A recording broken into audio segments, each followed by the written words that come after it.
जय श्री राम भाई लोगों। आज मैं आप लोगों को गीता द्वारा बताता हूँ कि हमारे जीवन में सही निर्णय लेने के बाद भी दुख क्यों आते हैं, क्यों हम सही निर्णय नहीं ले पाते हैं अपने जीवन में। जैसे जीवन साथी चुनना हो, कोई भी कुछ भी काम करना हो, तो हमें दुख क्यों आते हैं?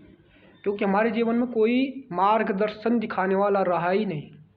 पहले कहते पिता जो कह दे ये बात हमारी रोगों में बहती थी, उनकी बात को हम कैसे टाल सकते हैं? माता जो कह दे उनकी बात को हम कैसे टाल सकते हैं? गुरु जो कहते, गुरु का अर्थ होता है दादू, वो बा जिसको हम कहते, जिसको आप आपकी जो युवा पीढ़ी जिसको बूढ़ा कह के पुकारते, बुढ़ा। अरे एक बार बैठिए उनके साथ, उन्होंने इतनी उम्र इस संसार को दिए।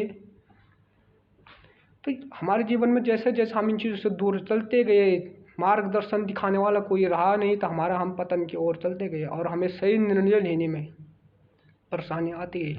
और जैसे जैसे ये परेशानी आती गई वैसे वैसे हम पतन की ओर चलते गए। आजकल देख रहे होंगे आप लोग कैसे हम अपने उसे दूर गए, जैसे हमने उनकी बातों को मजाक बना लिया और उनकी बातों पर नहीं आते। माता पिता की बातों पे जो हमें मार्गदर्शन दिखाते हैं, जिस पिता ने 25 साल अपनी बेटी को पढ़ा लिखा कर बड़ा किया, उसका ध्यान रखा, और क्या वो शादी के समय पे आपको गलत निर्णय लेंगे?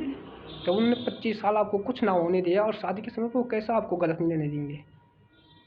लेकिन फ्रेंड्स जो कहते हैं ना, दोस्त, उनकी बातों में आ जाते हैं। जिसको हमने कभी देखा नहीं उसके बातों में हम आ जाते हैं। दोस्त जो कह दे हमारे लिए वो तो सबसे बढ़िया है। तो हमारे जीवन में दुख का कारण नहीं है भाई साहब। हमने कभी अपने माता पिता के, दादू के, गुरु के, जो महापुरुष हैं, उनको बातों को हमने कभी माना ही नहीं, इसलिए हमारा दुख का कारण बन गया। और ख़ास करके आज करके जो लड़कियां हैं, उनको हाथ जोड़ के प्रार्थना है कि आप उनकी बातों को मानिए, अपने माता पिता को, भाई की बातों को मानिए, दादू क्या कहता है उनका बातों को मानिए। तो हम पतन की ओर जाने से बच सकते हैं, क्योंकि हमारा मार्गदर्शन है, ये हमें मार्गदर्शन दिखाते हैं। और गीतों में भी लिखा है पुरुषों के लिए, इंद्रिया स्पष्टा मना आस्था मनि विभुण आत्मा नित्याचारा उच्चते।